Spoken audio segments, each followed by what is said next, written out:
네, 아는 기자 외교안보 국제부 김범석 부장 나왔습니다. 자, 지금 중일 관계 심상치가 않습니다. 대체 무슨 일이 일어나고 있는 겁니까? 네, 간단히 말씀드리면 다카이치 일본 총리의 대만 발언에 중국이 맹반발하고 있는 겁니다. 그 발언부터 들어보시죠. 戦艦を使ってですね、そして武力の行使も伴うものであれば、これはどう考えても存立危機事態になりうる。 중국이 대만을 공격하면 일본 존립에 위기가 생긴다. 즉 자위권, 다시 말해 무력을 행사할 수 있다는 뜻입니다. 네, 중국의 민감한 부분을 건드린 건데 이렇게까지 반발하는 이유는 뭔가요? 자, 하나의 중국을 강조하는 시진핑 중국 주석에게 대만은 가장 민감한 부분이고 통일을 이뤄야 되는데 이를 일본이 막겠다는 취지인 거죠. 아베 전 총리를 포함해서 재임 중에 이런 센 발언을 한 일본 총리는 단 한 명도 없었습니다.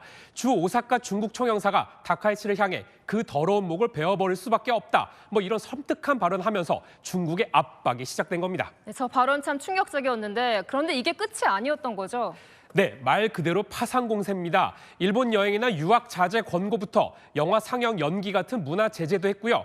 좀 전에 이 리포트에서 보신 바와 같이 항공모함 푸제남 훈련이나 서해 실탄 사격 훈련 같은 군사 압박도 했습니다. 그리고 오늘 일본 수산물 수입 재금지 조치, 즉 실질적인 제재까지 한 겁니다. 다음 보복 조치로는 중국의 자원 무기로 불리는 히토류 수출 규제 강화도 예상되는데요. 이 조치들 대부분 13년 전 센카쿠 영토 분쟁 당시 중국이 일본에게 취했던 것들입니다. 그만큼 중국은 대응 카드도 많고 매뉴얼화 됐다고 볼 수 있습니다. 그럼 일본은 반격 안 합니까? 자, 결론부터 말씀드리면 중국은 중국처럼 즉각적으로 취할 수 있는 조치는 없다고 볼 수 있습니다.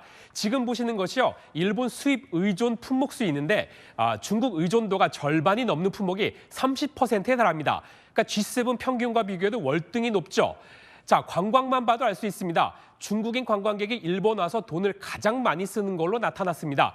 물론 대안카드가 아예 없는 건 아닙니다. 일본의 에칭가스 등 반도체 핵심 소재 분야에서 세계 점유율이 70, 90 이런 수준인데요. 이 수출을 막으면 중국 반도체 업계가 타격을 입을 수 있습니다. 자, 그런데 이 조치, 2019년 아베 전 총리가 우리한테 했던 수출 규제 항목이죠. 당시 일본의 반도체 소재 업체들까지 피해를 봐서 비판을 받았습니다. 그러니까 섣불리 반격 카드를 썼다가 역공을 당할 우려가 있는 겁니다. 그럼 두 국가가 이 문제를 좀 정치적으로 풀 가능성은 없습니까? 자, 일본 현지 소식통들은 현재 다카이치 총리한테 중국 외교 파이프가 없는 것이 문제라고 말합니다.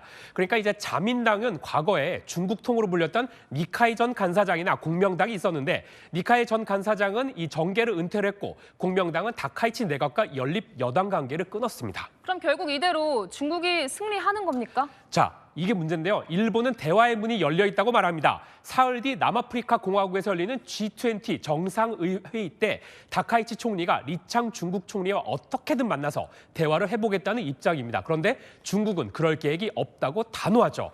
그렇다고 사과를 할 수도 없습니다. 만약 발언을 철회하고 사과를 하면 중국은 즉각 다카이치 퇴진을 주장하며 더 압박할 것이라는 예측도 나오고 있는데요. 그래서 장기전을 각오할 수밖에 없다는 입장입니다. 근데 이제 문제는 지금부터입니다. 지금은 총리 지지율이 고공행진이지만 여행 자제나 수산물 수입 금지 조치로 일본 경제가 악화되면 곧바로 추락할 수 있는 거죠.